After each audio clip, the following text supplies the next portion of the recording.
Ang gayumang ito o ritual na pabulong ay para lamang ito sa taong nagmamahalan. Pwede ito sa magka-LDR o kahit magkalapit.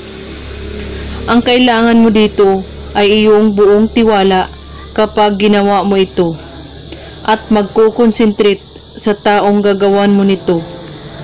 At huwag mo itong gamitin para lamang paglaruan ang isang tao. Gawin lamang ito sa araw ng Martes at Biyernes, alas 6 ng gabi. Ngayon, kung handa na kayo, maaari mo nang umpisahan ang ritual o gayumang ito. Banggitin mo ang pangalan niya at apelyido ng isang beses ng pabulong. Saka umihip ng hangin na papunta sa taong ito.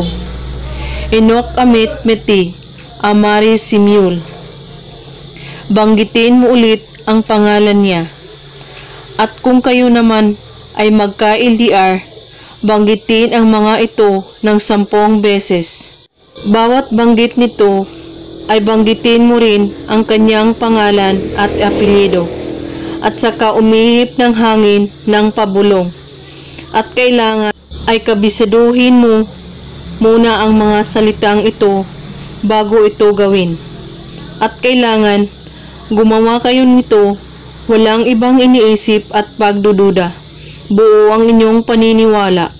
At kung may katanungan po kayo ay magko-comment lang po sa baba. Maraming salamat sa panunood. May God bless us all.